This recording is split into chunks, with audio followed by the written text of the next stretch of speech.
Now on Good Morning El Paso. Donald Trump made the rounds on Capitol Hill, his first real effort to mend fences with GOP leaders. I'm ABC's Stephanie Ramos in Washington. The latest coming up. Authorities in Las Cruces still need your help this morning, finding a man who escaped custody twice in 1 week. And new details this morning about the terror attack on the Brussels metro station and how it could have been prevented. Live, where news comes first. From the Mesilla Valley and Las Cruces to El Paso and the borderland. This is ABC 7's Good Morning El Paso.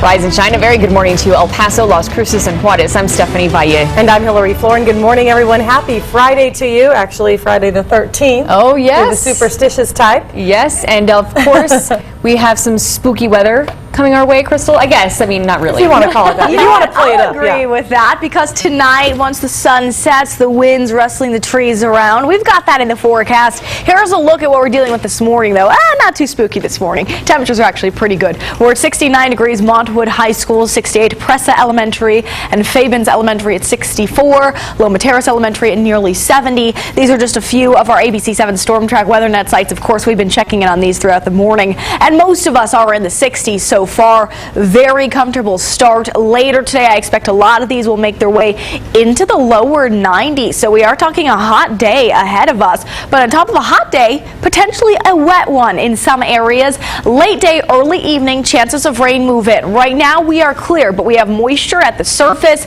and clouds should start to develop here as we move into your lunchtime and beyond. We will track that potential for storms with your future track model. That's coming up in just a bit. All right, thanks, Crystal. And now let's start with the race for the White House. The presumptive Republican nominee, Donald Trump, in our nation's capital for his highly anticipated meeting with House Speaker Paul Ryan, both of them describing their meetings as a positive step toward unifying the party. ABC's Stephanie Ramos reports it's your voice, your vote. The ultimate boardroom meeting came and went. Donald Trump descending upon Capitol Hill after months of protesting against Washington, but now ready to bridge his views with top Republican lawmakers. It was very good. It's very productive. The meeting taking place behind closed doors. No pictures of it, no handshakes, and still no endorsement from House Speaker Paul Ryan. I was very encouraged with what I heard from Donald Trump today. I do believe that we are now planting the seeds to get ourselves unified. Ryan has spoken out against one of Trump's biggest campaign promises. For a total and complete shutdown of Muslims entering the United States. Just 1 day before meeting Ryan, Trump reversing course. It's a temporary ban.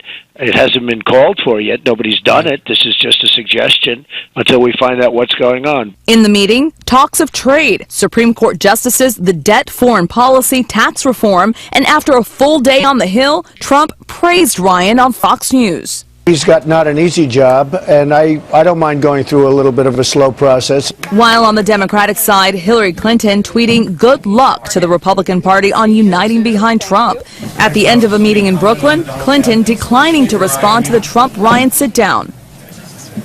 Bernie Sanders choosing to weigh in. The Republicans have to work out their differences. Even with those differences, Trump and Ryan say they see a chance to unite the GOP, or at least those folks at odds with Trump. Hillary Clinton has her own differences with the pair, calling Trump a loose cannon. Stephanie Ramos, ABC News, Washington. Fort Bliss held its Wall of Patriots induction ceremony, adding 3 new names. Good morning, El Paso's Denise Olivas is live with the details new this morning. Hi, Denise. Good morning, and the new inductees are selected because of their significant contributions to Fort Bliss soldiers, civilians, and Army families. Now take a look. Greg Allen, Chief of the El Paso Police Department, Yolanda Castillo, El Paso USO Director, and Kay Bailey Hutchison, former U.S. Senator. They were all honored yesterday in a ceremony at the fountains at Farah, with Castillo and Chief Greg Allen present there. Of course, that included some music there, and that was moments before their pictures were unveiled. Fort Bliss Major General Stephen Twitty says that all 3 were selected not only by top officials, but by soldiers and the civilian workforce at Fort Bliss. And you can tell by those that were selected there, they really make not only a contribution to Fort Bliss, but they also make a contribution to El Paso. They're well-known people, and so I'm just happy to have them on our wall. And their photos will now go up at the Centennial Club at Fort Bliss, along with 20 other former inductees, such as Mayor John Cook and former Congressman Silvestre Reyes. Hillary, back to you. All right, thanks so much, Denise. The search for debris belonging to downed Malaysian Airlines flight MH370 continues despite the recent discovery of wreckage. Coming up, or rather continuing our complete coverage now, Malaysian officials said the discovery of the pieces does confirm the search area has been correct up to this point. Search teams will continue to scour the over 100,000 square mile area throughout the summer, but it's unclear at this point if it will continue after that. The two pieces found Thursday are almost certainly from Flight 370. The aircraft disappeared mysteriously over 2 years ago with more than 200 people on board. Extensive underwater searches off the coast of Australia have continued to come up empty. Could the terror attack on the Brussels metro station have been avoided? In order to close the metro minutes ahead of deadly terror attacks was apparently sent to the wrong email address.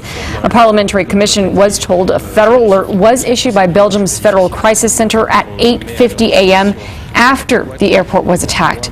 It included an order to close the metro and the main railway stations in Brussels. 17 minutes later at 9:07, an email from federal police ordering the closure of the metro, but it was not sent to the correct email address. 4 minutes after the wrong email was sent out, the explosion went off at the Malbec metro station. A wanted man in New Mexico is still on the run this morning. This is a lapel-pin video of Michael Derby being arrested after a police chase on Sunday. But get this morning, he's on the run again after escaping from custody Wednesday night. Doña Ana County Jail Director tells us that Derby was taken to the same unit, or sexual assault nurse examiners. Director Chris Barella says the staff took off Derby's restraints to examine him. Derby then asked to use the restroom, and that's when he made a run for it. If you see Derby or you know where he might be, you're asked to call 911. It is now 6:07. It's time for weather and traffic on the 7s. And meteorologist Crystal Cly has a look at our changing forecast. Good morning. Good morning, and you can see the changes pretty quickly on your day planner. We go from no chance of rain, some clouds starting to build in, and a temperature of 69 to warming up to 90 degrees this afternoon. So hot, but also looking breezy to low and windy, gusts 25 to 30 miles per hour. 10% chance of rain at noon, but 20% by 4 p.m. and 30% by 6 p.m. So we start to build in those chances of rain. On top of that, as we mentioned, quite hot. And as we look at your temperature trend map here, we are above average in our temperature of 90 today. We'll also be above average Saturday, Sunday, highs of 89 degrees. And Monday, just ever slightly below average. We should be at 88. We'll be at 87. But overall, pretty warm conditions for the next 4 days. And with the warmth, surprisingly, also comes chances of rain. So we will get to those chances for your weekend as well. All the details you need to know to plan out that Saturday, Sunday are coming up in just under 10 minutes. Okay, thank you, Crystal. And now we're taking a look at traffic. This is a live look now at I-10 in Porfirio Diaz, where you can see over on the west side, things moving along pretty smoothly. Not a lot of traffic on the roads. We do have an ABC 7 traffic alert to pass along, and it starts on Monday. This is happening in the Upper Valley at Riverbend Drive at Roxbury. This is where it will be temporarily closed at that intersection. The El Paso Water Improvement District will be replacing an aging irrigation line underneath Riverbend Drive, and this closure right here is going to last all week. You will still have access to Frontera Road, and detours will be in place in that area to help guide you around just in case. Hillary? Thanks, Steph. At 6:09, we have a lot more to come here on Good Morning El Paso today. One state using a unique method to prevent wildfires in that area. There's a little hint, and we'll take a closer look. Also, a little later, one family opening up to ABC 7 about the loss of their child, showing us how the March of Dimes helped them. We'll hear their story coming up. This is ABC 7, where news comes first.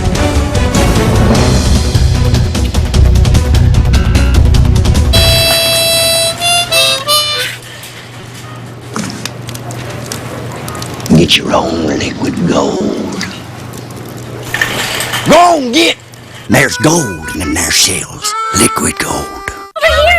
Your toes will love her. Use Carousel on your toenail fungus and everyone notices the difference. Carousel starts making a visible difference on your toenails in just 2 weeks. 2 feet, 2 weeks. One solution. Carousel. Awesome toes. Can we borrow your Carousel? Yeah, a little further back. There you go. Which urgent care do you want to try this time? This one's only a mile away. Ooh, and it's in network. This is our best idea yet. Steve.